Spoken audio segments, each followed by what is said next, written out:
Okay. Hello and welcome to the second episode of our new video series in conversation with Anna Rose. Hello, Anna. Hello. Hi. Anna's head of the Planning Advisory Service. This is our roughly monthly, we do this on a roughly monthly basis where Anna catches up with a variety of guests from the world of planning to discuss the latest hot topics. And today I am delighted to meet and welcome Pooja Agrawal, co-founder and chief executive of Public Practice. And Pooja, I'll let you introduce Public Practice when we start in a moment. Today, Anna and Pooja will be discussing the role of design in the planning system. What is it? Who is it for? What do we mean by beauty? All those sorts of things. Now, design, it's always has been one of the important and best parts of the planning system, but it has been sort of introduced more formally, and I guess going to be more embedded now that we have the Levelling Up and Regeneration Bill. So, without any further ado, I'm going to hand over to you, Anna and Pooja. Interested in your conversation. Thanks. Okay, so Pooja, we have to own up to knowing each other through Public Practice. So I'm a non-exec director on Public Practice, and so I know Pooja rather well. But could you explain Public Practice for those few people who don't know what a wonderful job Public Practice does? I think we'll start there. Thank you, Anna, and thanks, Martin, as well. So for those of you who don't know Public Practice, we are a social enterprise, which is a not-for-profit that helps local authorities build the capacity and skills of their teams. We believe that that fundamentally improves the quality, equality and sustainability of places. We have been operating in the Southeast for the last about 4.5 years and have placed over 200 people in authorities. It's mid-career professionals with a range of backgrounds: planning, architecture, transport expertise, sustainability expertise. And most of those people we've placed have stayed on in the public sector. So we're fundamentally building that pipeline. Earlier this year, we received funding from Homes England to expand our services. And based on a survey we did, we have decided to expand to the north. So we are very currently in the process of speaking to lots of officers across the 3 regions in the north and helping them find those right people for their teams. Brilliant, thank you. I think that's it, covered it comprehensively. So if we go on from that, when we discussed this previously, we thought we'd have a general chat first about what is design, and I'd love to say that we'd start on a simple question, but it's not quite as easy as it's, when we started talking about this, I think we both came up with a number of ideas of what design might be. So I mean, you have what I would describe as much more of a formal design background than myself, so what do you understand by design? I think it's such a big question, as we were talking about earlier. It really is. And so I am an architect by background, but I also call myself a planner because I fundamentally think we shouldn't be siloing these different professions. And I think that's really relevant to the conversation we're having today. So I guess you can talk about design in so many different ways. You can talk about it in terms of thinking, so design thinking and system thinking. But today I feel like the conversation is probably more focused on the physical design and how we experience it in a physical space. And I guess through university, if I was to go back that far, we always talked about design in the terms of function and form. Mm-hmm. So I suppose function was what it's meant to be doing. And then form, I suppose it's how you experience it or how it looks, question. But one of the things that I know we've talked about before is maybe there's a third element here, another F, which is about how people feel. And do people feel safe? Do they feel like they belong? Do they feel joy? And I think it's that extra angle of that brings that design intention, a design approach. And it's quite complex, but in some ways it's really simple.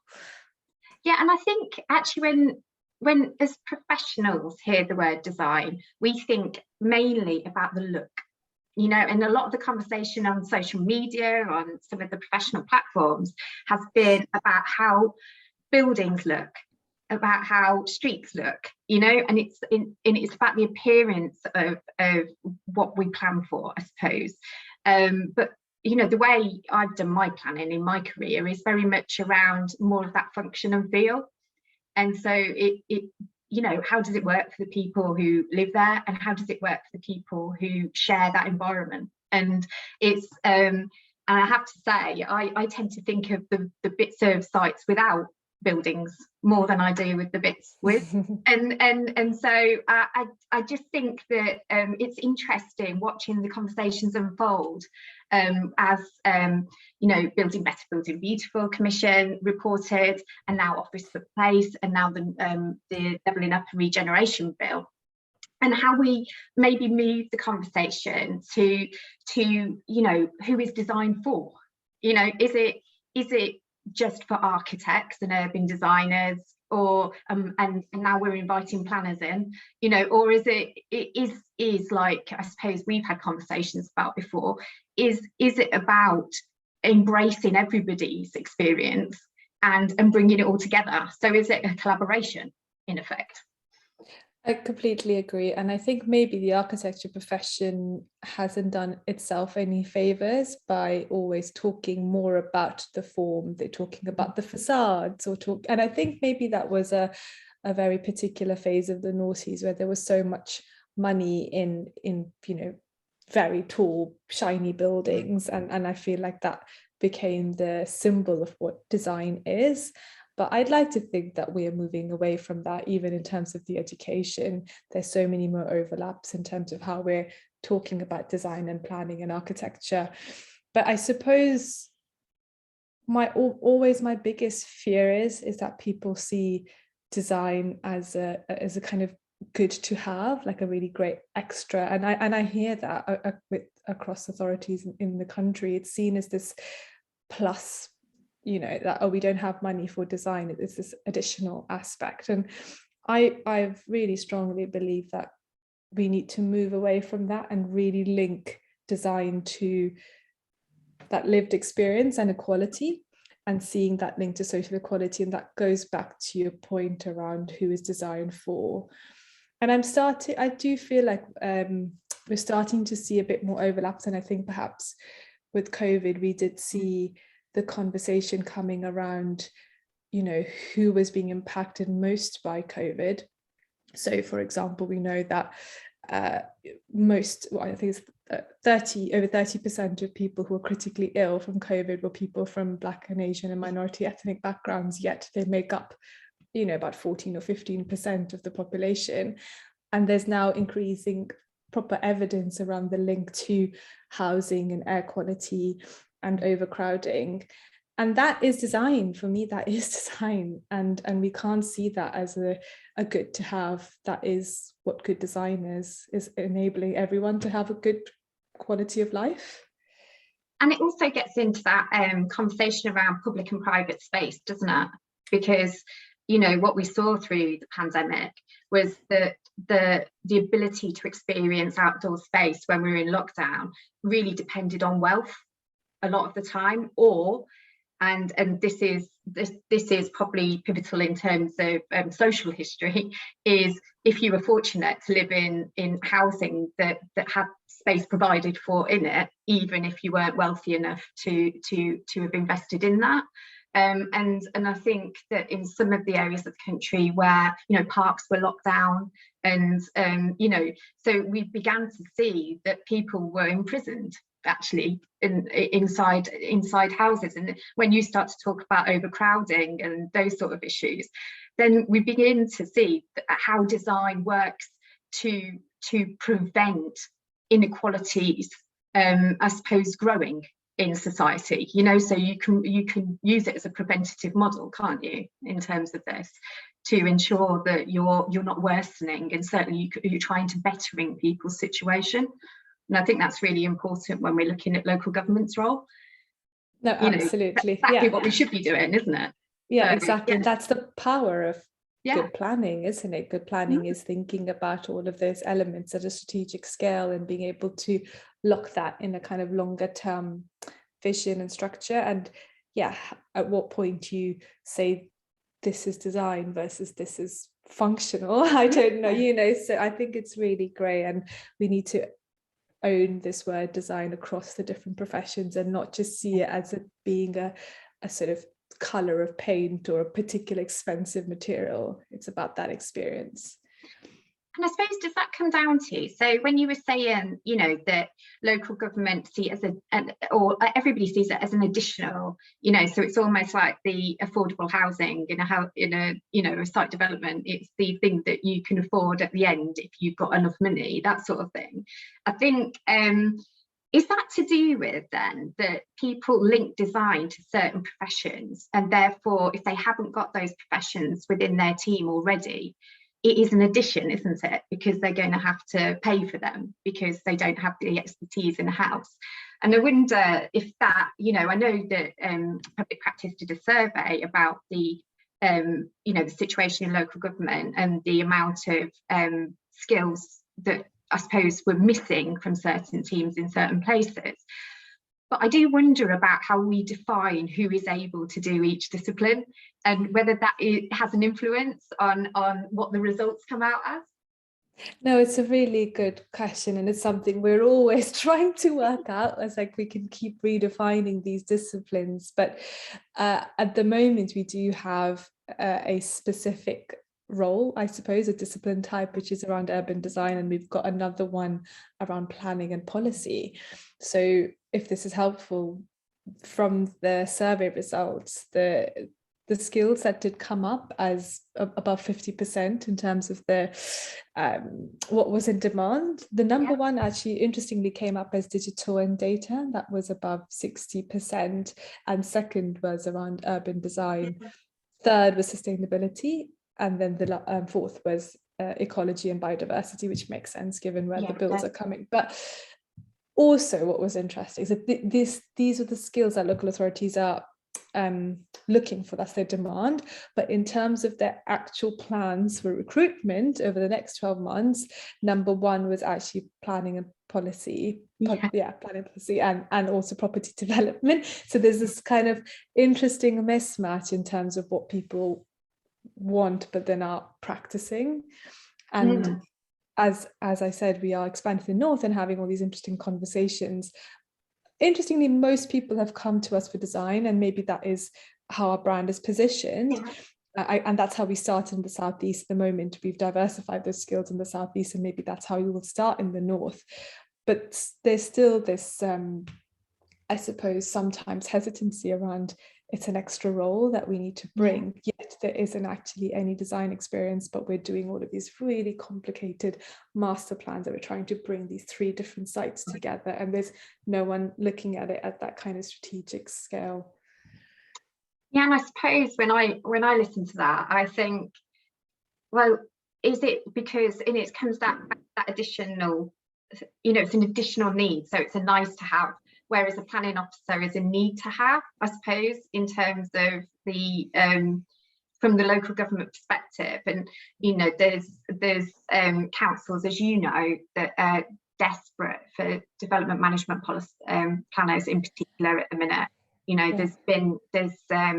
There's a crisis in a lot of councils around the country in terms of resourcing, and because of the urgent need in terms of application management, that always gets bumped up, doesn't it, in terms of the priority? And I can see exactly why. Exactly, and it makes so much sense. And another thing that did come out of the survey was that officers are just not able to go beyond their statutory duties, and that's exactly what you're sort of alluding to, that there's just so much to do anyway in responding, that how do you get that time to either bring in those different disciplines but also upskill.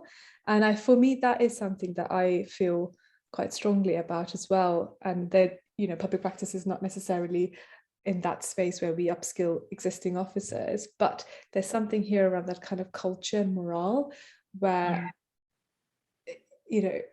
we should be able to ensure that people who are working in planning in a more inverted commas way have the ability to push themselves and learn different ways of thinking. And again, if you've studied 30 years ago, or let alone maybe 10 years ago. The world has shifted and changed since then. And do people have that opportunity to really to think about these things in a different way? And it's not on them, it's just the way the structure is at the moment. Yeah, and I suppose it's about how we view our professions and how we view the expertise of others, isn't it? That's basically where it comes down to, is can you see a space where you can add or invest yourself in these various areas of policy, and if you can, I suppose it's how we can then give the opportunity to those people who really want to do that to then begin to enhance their knowledge with the new world that is being presented to them. And I think that's really exciting, actually. And I think, you know, when we talk about capability and capacity in local government, part of that for me is about broadening the opportunities. And I think exactly. Some of the areas we're looking at, and you and I discussed this quite a lot through public practice, but it's you know, the environment area is hugely exciting in terms of all of these different agendas in the Levelling Up and Regeneration Bill, and I think that has as much to do with design as the design part of it myself. You know, when you look at the various different elements and you look at the spatial elements of the environment bill, I think there's a lot to do there that could be really positive, but it also provides opportunities for people who might not have considered joining local government to see that there's a real role for a wider portfolio of work. And I think that is exciting when we're looking to increase capacity across the board. Absolutely. And I like the word that you use, capability. It's something that the team and I have been reflecting on recently. Is there's almost a subtle but not so subtle difference between capacity and capability, where capacity is in a way the numbers, and we can keep getting more and more people in, great, but there's something about capability which is almost the power or ability or agency to do things, and they go hand in hand, but at the same time it's bigger, I think. And I really like this phrase, capability, because it's more about power, and I think that's the opportunity to be able to change and shift things rather than just, you know, getting more and more people in. Yeah, and I think actually getting more people in is really tricky at the moment as well, isn't it? In terms of, you know, the appeal of local government. And I think public practice is amazing for this, because you've shown that people who have had different careers are incentivized to come back in and work in local government. And I think that's a really powerful message for the profession. And we have to keep using that to send the message out that it is a career and it is something that's worth doing, you know, because that isn't reaching all parts. Then it's really good that you're moving into different geographical areas, because we desperately need that message spread then. I suppose looking at that, you know, the level of challenge for local government at the moment, because of, you know, the thought that, oh gosh, there's all these different things flying at us that we need to do, and we don't have the resources that we need. We hear that a lot, you know, in terms of, and it's very evident in various parts of the country.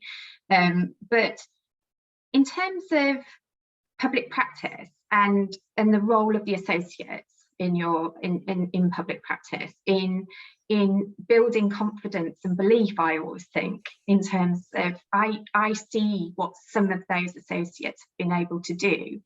And I think a lot of it is the unseen softer side in terms of that piece. And I wondered if you would talk a bit about that, and about some of the roles that aren't design but are about placemaking. And I think the ones that really made me sort of buzz were the community engagement and the community collaboration pieces that you've done. I don't know if you want to talk about that a bit, because it starts to get us into the broader definition of planning. I think that's really nice. I think there is something there about the culture and the confidence, and perhaps people coming with maybe just injecting a little bit of energy and belief. And I never think it's just one associate that does the work, you know, it's always the team, and it's always these multidisciplinary people and line managers and yeah, complex ways government works. So I do think there's something there, but when we have had really positive feedback from line managers, it is this, that someone has just brought a slightly different perspective or slightly different energy back into reminding everyone, this is why we joined local government, is because we want to impact people's lives. So I think that's a really good point there around confidence. And also it also makes me reflect on what we think the role of government and local government should be, which I know can move into slightly political agendas potentially, but I do think you do need a sort of confident public sector to be able to even create those partnerships with the private sector, regardless of the political spectrum where you position yourself. So I think it's a really important aspect around the confidence piece. And I think around the roles, absolutely, we've put people into quite different, people come from quite different backgrounds, and I suppose what public practice does is able to sort of understand their backgrounds and transition them into different particular spaces. And in fact, we've got this whole video series on our social media at the moment that's really interesting, because it shows people's backgrounds and where they are at the moment and what their plans are. So I'd encourage you to listeners and to have a look at that.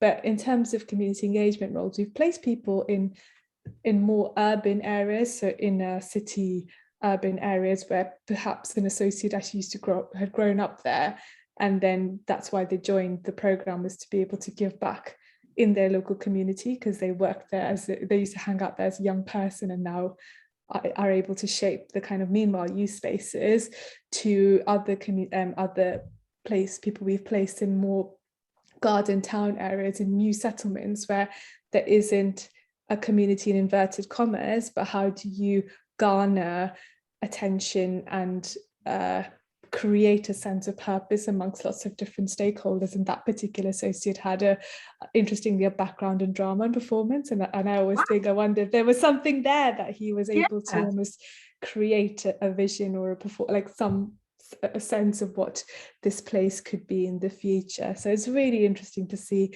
lots of different aspects. And other people, associates we brought on, have used lots of new methodologies of communication, especially during COVID, testing different digital tools. And obviously there's always limitations in that, but at the same time, you can see that connecting to young people. And again, on our website, we've got this tracker which shows all the interesting online tools that you can use to engage with young people. So it's really interesting to see the kind of different ranges and approaches, which are very place specific and community specific, and that's and scale as well, from like a little town centre square to a new garden town. And I think that's really fascinating. And I think what is so powerful for me about that is that it's coming back to our discussion a little bit earlier, which is it's not always about designers. It is sometimes what an organisation needs is the ability to have a good conversation with the community or different groups in the community about actually what are we trying to achieve? What do we want? Because you don't know what type of team you need until you know what you want, do you? And almost employing the person you think you need and then doing the engagement seems to me a little bit topsy-turvy sometimes. So what I like about those examples you've just said is that there is that injection of being able to talk and correspond and engage people, which actually probably adds to all sorts of agendas for the council and enables them to have a much better conversation, but it also could lead you directly to what you need in terms of design. And I'm thinking of the work on design codes and, some of the more formal things that are in the bill at the moment. But the immediate reaction, I think, is, we need this certain type of professional. Whereas I think what a lot of it calls for is engagement and communication. I think that's really interesting. If I was to play devil's advocate, I have a lot of friends who are architects, and we talk about this a lot. And the kind of, and I don't think it's A or B. I think it's about a kind of feedback loop. But there is something to recognize in creativity and being able to push people's imagination for what opportunities might be there as well. And I'm not saying that doesn't mean that people in the community lack the imagination, but what I'm saying is that there's really interesting ways to be able to facilitate or extract ideas and that imaginative space from different people through different means. And sometimes that is coming up with lots of different ideas and proposals as a way to provoke a response. And I think there is something both ways that goes, and I think it's interesting. Yeah, and I think, Pooja, that's a really good challenge for me, because it wouldn't be all one way, would it? It's what suits each place, and you would exactly. have to, you know, some of the best consultations or engagement sessions I've been involved with have had illustrators, and so they're drawing people's ideas as they're speaking them, and that is amazing to watch. That's quite something, you know, and I think, you know, I think people can really engage with that. That's because they can see what they're saying come into life, and they can say, no, that's not what I meant, and you know, and then it changes again, and I just think that's really powerful. So not that I'm saying that everybody needs an illustrator, that's clearly not what I'm saying. I just think visual representation is really important.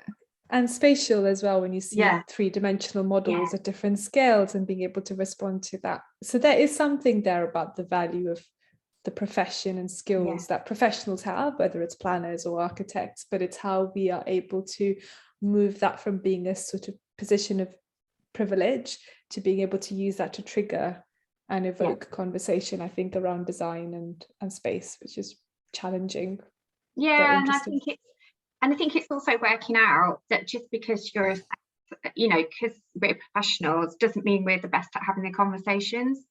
So we might be the best at putting the conversations into context, but we might not be the best people to start it, you know. And that for me, you know, I always think back to things in local government and think, oh gosh, if only we'd realised that we were the wrong people to have the conversation. Exactly. And this comes to a very fundamental point that I think public practice believes in. It's one of our kind of vision stuff is a very multidisciplinary approach to places, and respecting that actually people come with particular expertise, but you need to be working together to look at places because they're so complex, because there's a pipe of sewage running under the pavement, and then there's a tree, and then there's neighborhoods and communities, and then there's a building, and then there's you know, there's so many different aspects that you need people to come together, and communication is a really important side of that. And I don't think we should presume that each one of us enjoys doing that, let alone has this right skill. No, and I think that's sort of where we're you know, when we talk about the broader definition of planner, and I'm always keen to say, and that doesn't mean that I think planners can be everybody. You know, that's not the broadening of the definition. I think the broadening of the definition for me is looking at who can do planning rather than what a planner can do. Yeah, I think that's such a nice way of putting it. That's brilliant. Yeah, you know, because I think at the moment planners in local government can feel like it's really weighing down on them, all the things that they're asked to do. But I would love to see that expanded so that we could get more people, multidisciplinary, and work just across the board. And where you see that working well, it is brilliant actually. In some of the councils that have the ability to put those teams together, you see some great stuff coming out of it. So you know, that's sort of where I would like to get to. And then I think, and then you can imagine the planner at the pub or in the coffee shop being really proud about what they do. You know? Yeah, exactly. No, completely. But coming back to one of the points you said earlier about the environmental issues being a really important challenge and opportunity for us in our professions, but also for local government, that needs to be a very cross-cutting approach, because something like retrofitting, in some ways, it's not necessarily a housing approach, it's an infrastructure approach. It's also a social equity approach, ensuring, you know, addressing fuel poverty and so forth. So I do think you need to be looking at these things in a more cross-cutting way, whether it's thematic or whether it's place-based. Yeah, and it just comes back to that getting out of our silos. And I feel like I've been talking about that for years in corporate meetings, but maybe the time's finally here. I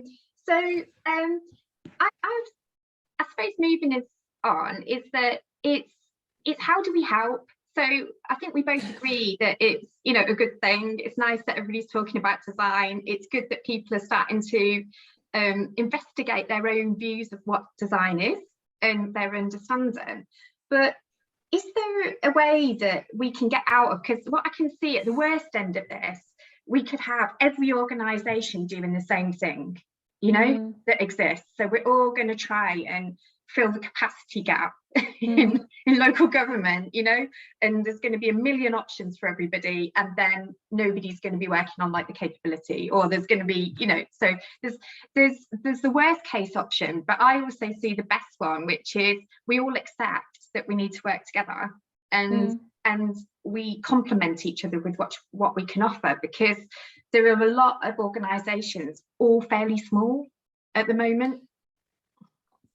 I think it's a really good point, and we all talk to each other, but yeah, it's like, how do we make it perhaps a bit more effective? And sometimes that's us also being quite clear about what our strength is and what we're doing well, and therefore how can we collaborate together in a good way. And I think there's a role here for probably national government to help, I suppose, facilitate that as well. And they do bring us together and we talk to each other, but there is something here around how we tackle this in an effective way, I think. Yeah, and also how we just, I suppose, we let all the voices through, so it's coming back to that point about nobody has the best ideas, and everybody needs to be able to involve themselves, or all the organisations that have a role in capacity and capability. But I wonder, so I often think that public practice has quite a good role as a facilitator because of the knowledge you have, So the knowledge sharing is really important. And, you've spoken a bit about the survey, but you do obviously have the research element as well in terms of public practice. And I think for a lot of the organisations that don't have the background that you have, it's going to be a steep learning curve. And then, okay, what does our business model help us to deliver, And I don't know if you've seen yourself as being able to help with that facilitation, especially with your funding from Homes England and the department. I think it's whether there is an ability to try and share the love, as it was.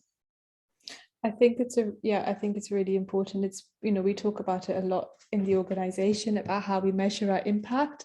And the easiest impact that we can measure, and we're just about to do our 5-year impact, because we're getting to that point now, as you're aware, is around the capacity, like the number of people we're putting in, the number of people that stay on, and that's how I introduced us. There's so much more we do on the softer side, which is really important. And I think that role as a facilitator, but also an influencer as well. So there's a bit more intention there about how, for example, when we do speak to an authority and they say, we've got lots of funding in our transport team, can we get to a highways engineer? I'm like, yeah, absolutely. But actually you could also get a landscape architect in your transport team, and have you thought about that? Or an urban designer in your transport team, or a community engagement specialist in your transport team. So there's a bit of softer influence in getting authorities to think about how they shape their teams and how they work internally. So can this associate sit across 2 or 3 different teams, or are there particular opportunities for a working group that they can sit on? So there's that side of softer working with the authorities. Then there's the aspect that you touched on, and that knowledge sharing. And we're always trying to work out, and we're in that phase at the moment, and in terms of how much we over here are facilitators as opposed to knowledge providers. And in our learning and development course, we're looking at that fundamentally. We've got a brilliant Kathy McEwen helping us think about this very specific aspect, and how we could make sure that the dots are being connected across associates, but also their alumni, And a really interesting opportunity here is, as we grow, like you said, suddenly we will be those connectors of people looking at flooding risks in coastal towns in different parts of the country. And it's our associates and alumni, hopefully, that will be starting to share that knowledge in different parts of the country. And from our point of view, it might just be as simple as ensuring that the platform is there, the technology is there. If they're talking on LinkedIn, or they're talking on Slack, or whatever the tools are, we provide them with that tool as opposed to us being the expert on that topic. Yeah. And it's about it, because I think part of capacity building is about sharing the knowledge. And so Office for Place, setting up to share templates and all sorts of information about design codes. There's best practice from the pilots that have been run, mapping, those sort of things. So there's going to be a rich sort of amount of data and information available for local government through Office for Place, and obviously that has been set up to help with that design and getting design codes written. But again, coming back to the point, it's about a lot of different bodies doing different things. I think the role that you've outlined there for public practice is really important, and I think that it is that you need to champion it. Similarly, PAS, we're working with Urban Design London, and we're doing training for those councils that aren't pilots.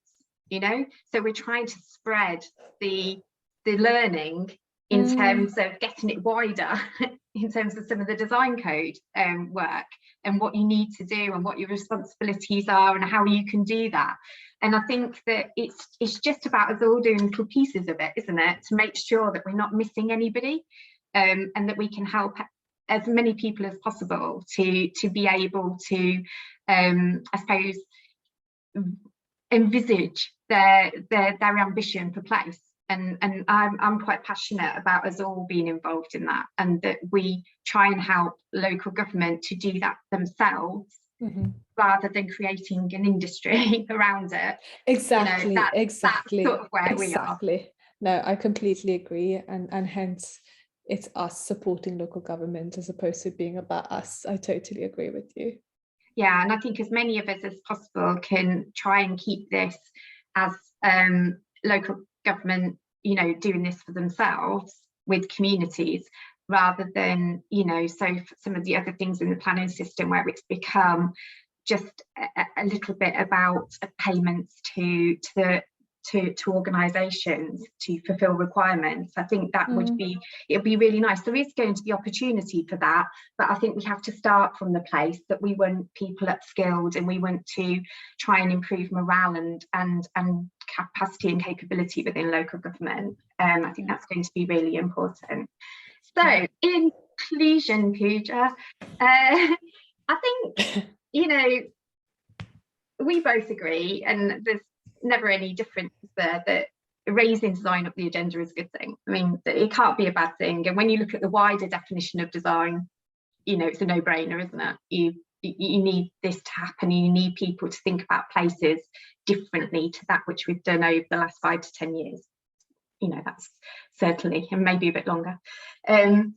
But resourcing is going to be tricky. You've outlined all the different ways that public practice is trying to help with that, and we will be ever grateful for public practice, but it won't resolve the whole. There is an inherent problem at the moment with people entering local government to fulfil placemaking roles, and I think everybody's doing a lot of work on that at the moment, but there aren't any silver bullets here. We're just going to have to keep hacking away at it. And the last point we made was that building capacity and capability is everyone's responsibility. And I think that you do see, we do all work together really well across the sector, I think, in our organisations. But I think that there is always things that we could do to improve that.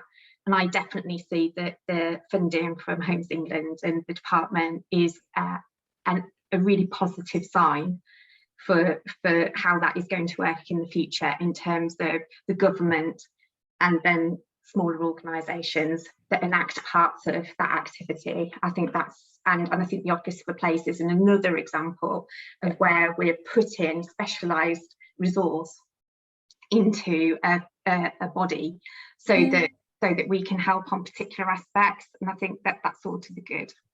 Yeah, and I think the last point I would add, which I think ties in well with your previous podcast, your conversation around morale. Yeah. There's something I had the opportunity to present to the housing minister a couple of days ago, and my last challenge to them is around the narrative of planning and also public service. Let's not forget that. And for me, when I say planning, I'm thinking about design as well, but we need to be able to attract a pipeline. If we're thinking about young people, we need to be championing the role of design, championing planning, and championing the opportunities you have in local government to really impact your communities and see that very direct impact between your everyday experience and how, as a planner or as a designer, you can actually impact that. And I think that's something we all need to do collectively. And yeah, coming back to that, you know, you and I touched on this a bit, but actually our own narrative is so important. And, exactly. and I know that you make that point a lot, but how we talk about our profession is critical to how people view it. And if we keep saying that it's, you know, all the negatives and don't put in the positive side of it, I feel there's a real risk that we're going to prevent people from entering it. And so I'm not saying gloss over it, but it's a balance. It is really a balance in terms of how we talk about what we do and what we've done. Exactly, and this is a whole other hour, but I do think that will have a big impact on the diversity of the profession as well moving forward. But that's another conversation. Yeah, we can have that another time, Pooja. So yeah, maybe me, you, and Helen might have that at some point. You know, so thank you so much for joining me. It's been an absolute pleasure. You've been wonderful as normal. So thank you everybody for listening. I hope you have felt you've left this informed, interested, maybe inspired. Next time round, I think we're going to be talking to Louise Wood from Cornwall Council. So, amazing. Yeah, she'll definitely be talking about design as well. Yeah. That's brilliant. So yeah, look forward to that. Thank you very much. Thank you.